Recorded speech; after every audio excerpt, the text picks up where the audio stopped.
Welcome to Watch the Tech. My name is Seth Klebe. I'm your host, and I'm back with another unboxing video after a 7-month hiatus. And I'll be totally honest, I did not see this watch coming at all. So the backstory on this watch, which I'm going to open here in a second. Honestly, it was on my wrist like 5 minutes ago, but it's an unboxing, so I have to take it out of the box. But anyways, that's not the point. The point is, I had an episode a few months ago with a gentleman who definitely did not work at Audemars Piguet. And when we had that episode, afterwards, I started looking at the AP catalog of watches, and I started going back a ways. But there was a watch in 2022 that came out that when I first saw it, I didn't love it. 3 years later, when I saw it again, things changed for me. So my taste has definitely developed, whether for the better or for the worse, you can tell me, but frankly, I don't give a shit. This is my watch, and I absolutely love it, and I wear it all the time. So let's kind of begin the unboxing piece. All right, it's officially out of the first box. Some packaging that we'll never need again. And now, we've got the second box. Boom, second box. So this might give you a little bit of a hint as to what this watch is. But let me reveal a little bit of showmanship. That's important here, right? And then we'll get into it. Boom. Okay.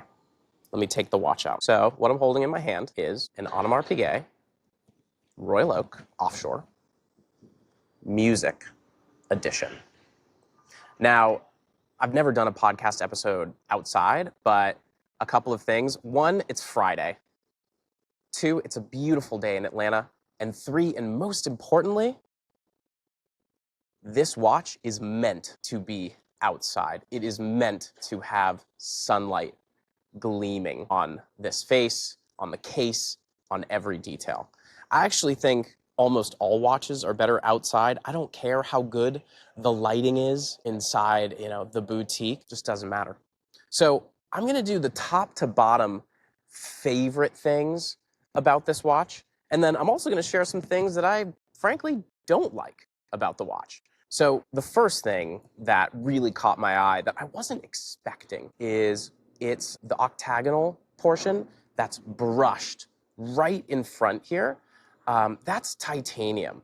And so it's a darker metal. And then the way that it plays off of the white gold screws is just incredible. I did not expect that. And I actually did have a chance to try this watch out in Miami before I bought it. But of course, I was inside. I was not able to notice this kind of detail. But now that I'm wearing the watch more regularly, the contrast between white gold and brushed titanium is frankly mesmerizing. One layer deeper is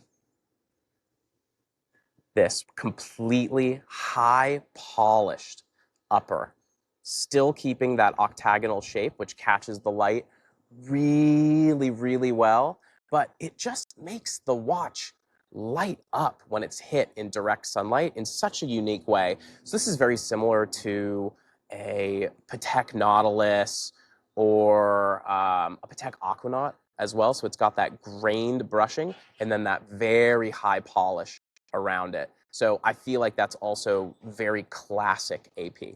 Now, getting to the actual dial, there's obviously this UV equalizer pattern. And this is one of the reasons why I wanted to go outside. It's good inside, but it's so much better outside.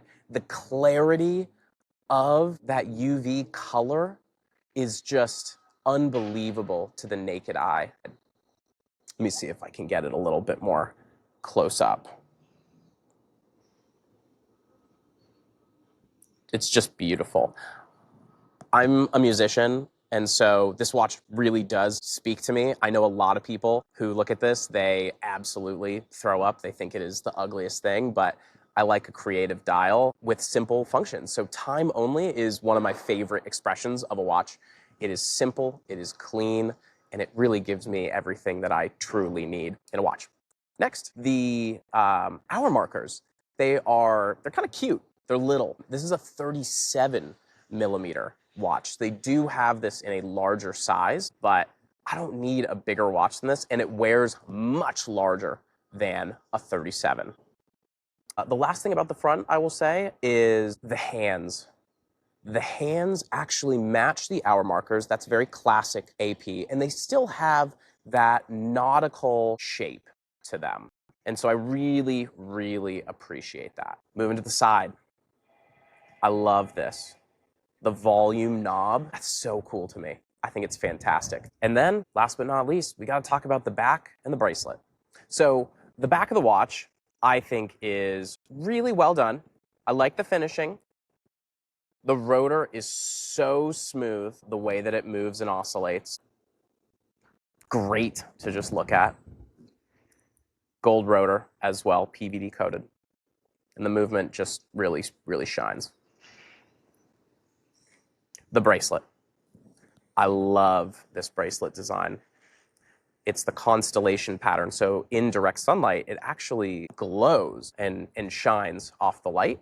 And then we have the quick change strap function here as well.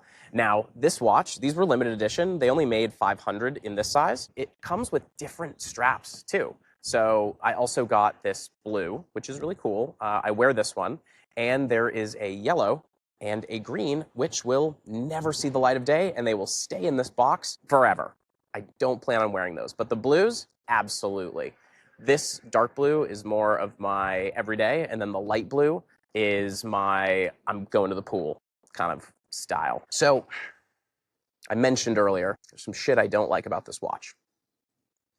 First thing, it's actually back at the rotor. I miss the old AP rotor, just that thick yellow gold. It has the coat of arms. I just thought that that was so creative. And so this rotor's not bad. It's still beautiful. It's very well made, but I kind of just want the other one. The other thing, this is an overseas, but it's only 50 meters water resistance. Now, I have a screw down crown, so I can absolutely wear this into a pool, but I don't trust anything other than that. So that's a gripe for me.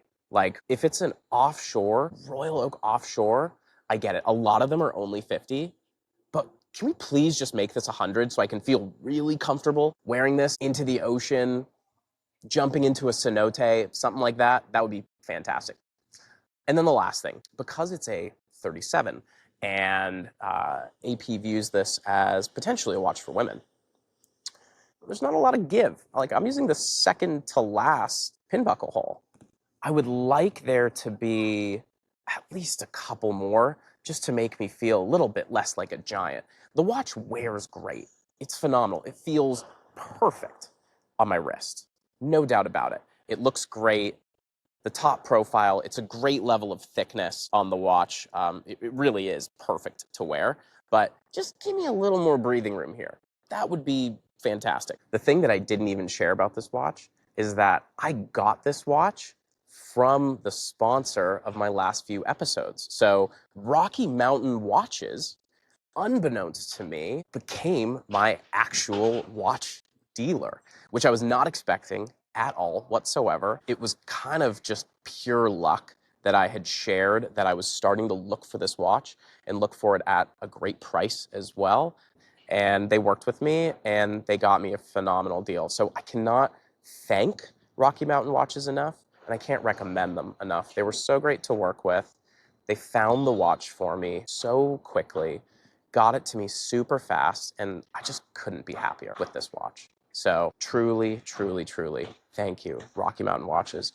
And thank you so much for watching this unboxing with me. I hope you enjoyed it. Please do like and subscribe. It would mean the world to me, and I'm just eternally grateful. Tell me in the comments what you really think about this watch.